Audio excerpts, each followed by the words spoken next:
কুল্লিয়াতুল কোরআন ও দিরাসাতুল ইসলামিয়ার সম্মানিত পরিচালক, আত-তাইয়্যিবা একাডেমির সম্মানিত পরিচালক, ইমাম বুখারী ট্রাস্টের সম্মানিত পরিচালক শেখ ডক্টর মোহাম্মদ মনজুর ইলাহি হাফিজাহুল্লাহ, সহযোগী অধ্যাপক, জাতীয় বিশ্ববিদ্যালয় গাজীপুর। এ পর্যায়ে আপনাদের সামনে মূল্যবান নসিহা পেশ করবেন শেখ ডক্টর মোহাম্মদ মনজুর ইলাহি হাফিজাহুল্লাহ। ফালিয়াতাফাদ্দাল মাশকুরা। السلام عليكم ورحمة الله وبركاته. الحمد لله نحمده ونستعينه ونستغفره ونعوذ بالله من شرور أنفسنا وسيئات أعمالنا. من يهده الله فلا مضل له ومن يضلل فلا هادي له. وأشهد أن لا إله إلا الله وحده لا شريك له. وأشهد أن محمدًا عبد الله ورسوله. يا أيها الذين آمنوا اتقوا الله حق تقاته ولا تموتن إلا وأنتم مسلمون. يا أيها الناس اتقوا ربكم الذي خلقكم من نفس واحدة وخلق منها زوجها وبث منهما رجالا كثيرا ونساء. واتقوا الله الذي تساءلون به والأرحام إن الله كان عليكم رقيبا. يا أيها الذين آمنوا اتقوا الله وقولوا قولا سديدا يصلح لكم أعمالكم ويغفر لكم ذنوبكم ومن يطع الله ورسوله فقد فاز فوزا عظيما. أما بعد، فإن أصدق الحديث كتاب الله وخير الهدي هدي محمد صلى الله عليه وسلم وشر الأمور محدثاتها وكل محدثة بدعة وكل بدعة ضلالة وكل ضلالة في النار. ثم أما بعد، ডক্টর মোহাম্মদ ইদ্রিস মিয়া সালাফিয়া মাদ্রাসা খুলনার আয়োজনে আজকের এই মহতী অনুষ্ঠানের সম্মানিত সভাপতি, সম্মানিত অতিথিবৃন্দ এবং অত্যন্ত বিজ্ঞ ওলামাই কেরাম, বিশেষ করে আন্তর্জাতিক খ্যাতি সম্পন্ন যে সকল ওলামাই কেরাম এখানে এসেছেন এবং জ্ঞানগর্ভ আলোচনা রেখেছেন, সেই সাথে দেশের বিভিন্ন প্রত্যন্ত অঞ্চল থেকে আগত দিনী ভাই এবং বোনেরা, আপনাদের সবাইকে স্বাগত জানাচ্ছি। সকলে ভালো আছেন তো? আলহামদুলিল্লাহ, আলহামদুলিল্লাহ। আমরা আপনাদের কাছে এসেছি সুদূর ঢাকা থেকে, দেশের রাজধানী শহর থেকে এসেছি আসলে আপনাদের সাথে প্রথমত সাক্ষাৎ করার জন্যে।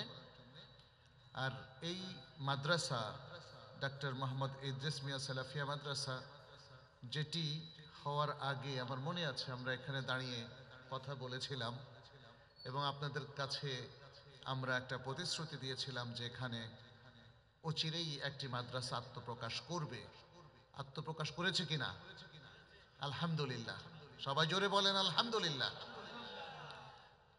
আমি আপনাদের সবাইকে বলবো একটু ধৈর্য ধরে অপেক্ষা করার জন্যে। যারা আশেপাশে ভাই বোনেরা এখনো চলাফেরা করছেন, প্রত্যেকে নিজ নিজ প্যান্ডেলে চলে আসুন। আমরা একটা অস্থির জামানায় বসবাস করছি, খুবই অস্থির, তাই না? এখানে সবাই কোনো না কোনো ভাবে অস্থিরতার মধ্যে আছে। ছোট বাচ্চাদের দেখবেন যে খুব অস্থির। 2 বছর 3 বছরের বাচ্চারা মোবাইল ফোন টেপাটেপি করে, তাকে পড়ার টেবিলে বসানো যায় না। আমরা দেখি যে তরুণ কিশোর, তরুণী কিশোরী, তাদের মধ্যে একটা অস্থিরতা। নতুন যে প্রজন্ম, যাদেরকে আমরা গড়ে তোলার জন্য সদা তৎপর, যাদেরকে ভবিষ্যতের নেতৃত্বে আসীন করার জন্য আমরা তাদেরকে প্যারেন্টিং দেওয়া, তারবিয়ত দেওয়া, শিক্ষা এবং প্রশিক্ষণ দেওয়ার চেষ্টা করে যাচ্ছি, এবং তাদের মধ্যে ভবিষ্যৎ নেতৃত্বের স্বপ্ন দেখছি, কিন্তু তাদের মধ্যেও এক ধরনের অস্থিরতা আছে। আছে কি নেই? আছে। অস্থিরতা আছে সব বয়সের মানুষের মধ্যে, অস্থিরতা আছে সারা বিশ্বের প্রত্যেক জনপদে, প্রত্যেক দেশে। কারণ বিশ্ব এখন নানা ষড়যন্ত্রের মুখোমুখি। সারা বিশ্বের, বিশেষ করে মুসলিম সমাজ, মুসলিম রাষ্ট্রগুলো নানা ধরনের ষড়যন্ত্রের মুখোমুখি। আমি দু একটা আপনাদের সামনে বলি এবং তারপর আমার কথা শুরু করব।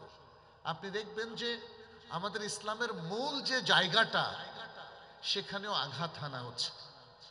কোরআনের অপব্যাখ্যা করে কোরআনকে দুর্বল করে ফেলার অপচেষ্টা চলছে অমুসলিমদের পক্ষ থেকে, প্রাচ্যবিদদের পক্ষ থেকে। আর হাদিসের ক্ষেত্রে যদি আমরা আসি, তাই না, আমরা দেখব যে একদল মানুষ হাদিস অস্বীকার করে বসে আছে। এটাকে বলা হয় ফিতনাতু ইনকারিস সুন্নাহ। ফিতনাতু ইনকারিস সুন্নাহ, হাদিস অস্বীকার করার ফিতনা। আপনাদের এই খুলনার মধ্যে আছে কি নেই? আছে। সচেতন আছেন তো? আরো ফিতনার মধ্যে আছে জেনা ব্যভিচার ছড়িয়ে দেওয়ার ফিতনা, সমকামিতাকে ছড়িয়ে দেওয়ার ফিতনা এবং আন্তর্জাতিক ষড়যন্ত্র, এগুলো চলছে। ফলে মানুষের মধ্যে দিনদারি আঘাতপ্রাপ্ত হচ্ছে, দিনদারি কমে যাচ্ছে, মানুষ কোরআনমুখী হচ্ছে না। অনেক মানুষ, তরুণদের মধ্যে দেখবেন, শুধু তরুণ না, সব বয়সী মানুষের মধ্যে দেখবেন যে অনেকে সালাত ছেড়ে দিচ্ছে। এইরকম নানা রকম ফিতনার মধ্যে এরকম একটা ফিতনা হচ্ছে অনলাইন ফিতনা, সোশ্যাল নেটওয়ার্ক। নাম শুনেছেন? Social network. এটাকে সামাজিক নেটওয়ার্ক বলা হয়, অথচ এটা আমাদেরকে অসামাজিক করে দেয়। সারাদিন বসে বসে টিপতে থাকে মানুষ, এবং আমাদের বোনেরা, বাড়িতে গৃহিণীরা, তাদেরকেও দেখি যে সংসারের কাজ ফেলে সারাক্ষণ এই টেপাটেপির মধ্যে আছে। এভাবে ফিতনা ছড়িয়ে যাচ্ছে সারা দেশে, সমস্ত জনপদে, সমস্ত এলাকায়, সবখানে। এই অবস্থায় আমাদের করণীয়টা কি? কিভাবে আমরা আমাদের কলিজার টুকরা সন্তানদেরকে গড়ে তুলব? এই যে প্রতিষ্ঠান দিলাম, এই প্রতিষ্ঠানের মধ্য দিয়ে আমরা কিভাবে আলো জ্বালাবো, কিভাবে এই জনপদকে আলোকিত করব, কিভাবে সব সন্তানদেরকে, সবার সন্তানদেরকে এই আলোর নিচে চলে নিয়ে আসতে পারবো এবং তাদেরকে প্রকৃত দ্বীনের শিক্ষা, দুনিয়ার শিক্ষা দিতে পারবো, তাদেরকে ভবিষ্যৎ নেতৃত্বের জন্য তৈরি করতে পারবো। এটা খুবই বড় ধরনের চ্যালেঞ্জ হলেও এইটা করার জন্যই কিন্তু আমরা এত প্রোগ্রাম, এত আয়োজন করে যাচ্ছি। এই যে মাহফিল, বার্ষিক মাহফিল, এরপরে এই যে প্রতিদিন প্রতিষ্ঠান চালানো হচ্ছে, আমাদের ভাইরা যারা এই প্রতিষ্ঠান চালাতে গিয়ে অনুদান দিচ্ছেন, অনেকে বিনা বেতনে কাজ করছেন কিনা? কেন কেন এই আয়োজন, সেটা নিয়ে আমাদের একটু ভাবতে হবে। এবং আমার মনে হয় আমরা যদি একটু ভেবে আমাদের করণীয়টা নির্ধারণ করি সম্মানিত ভাইরা, তাহলে হয়তো একটা দিন আসবে যেদিন এদেশের সবার মুখে হাসি ফুটবে। আমরা দেখব যে আমাদের তরুণ প্রজন্ম আমরা ঠিক যেভাবে চেয়েছিলাম সেভাবেই তৈরি হয়েছে। দ্বীনের দাওয়াত সম্প্রসারিত হয়ে গেছে, জনপদের মানুষ শ্রেষ্ঠ মানুষে, আদর্শ মানুষে, আদর্শিক মানুষে পরিণত হয়েছে।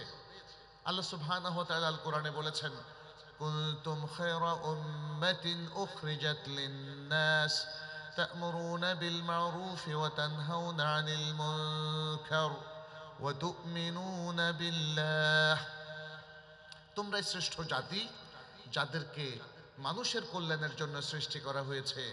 তোমরা সৎ কাজের নির্দেশ প্রদান করবে, অসৎ কাজ এবং অন্যায় কাজ থেকে নিষেধ করবে, আর আল্লাহর উপর ঈমান রাখবে। এখানে দেখেন শ্রেষ্ঠত্বের তিনটা মেইন কথা বলা হয়েছে। প্রথম কাজটা কি?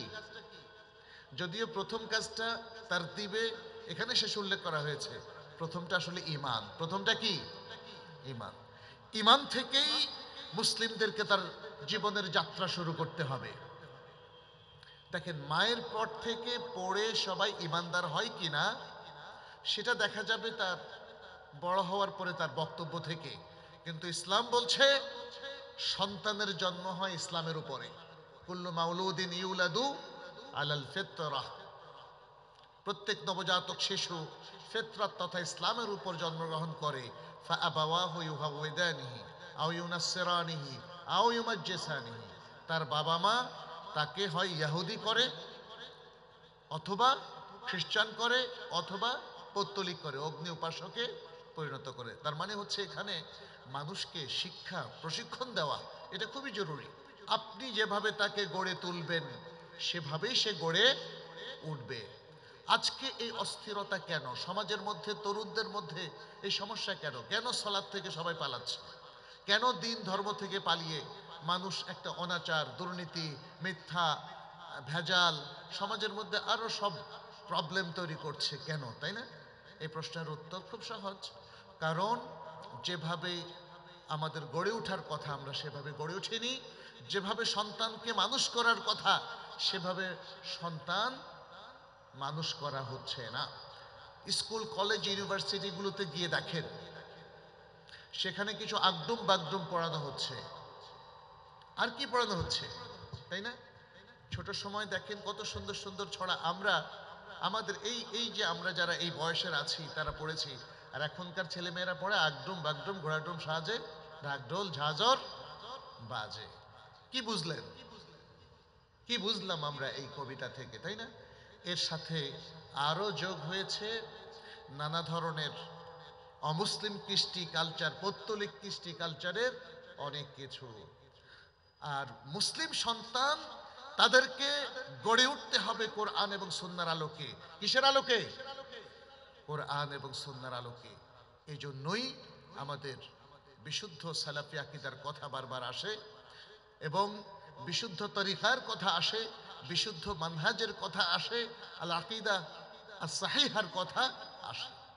সন্তানদেরকে তাহলে কিভাবে আমরা গড়ে তুলব, আমরা আজকে এটা নিয়ে একটু কথা বলবো এবং পরে আমাদের করণীয় নিয়ে আমি কথা বলবো। সন্তানদেরকে প্রথম যেই উপকরণটা দিতে হবে সেটা হলো এলম। কি দিতে হবে? এলম। তবে এলমের সাথে আরেকটা জিনিস খুব জরুরি, সেটা হলো আদব। এলমের সাথে আদব। এলেম এবং আদব। এলেমটা কি আর আদবটা কি একটু ছোট্ট করে ব্যাখ্যা করে বোঝাই। এলেম হচ্ছে যেমন বড়দেরকে শ্রদ্ধা করতে হয়,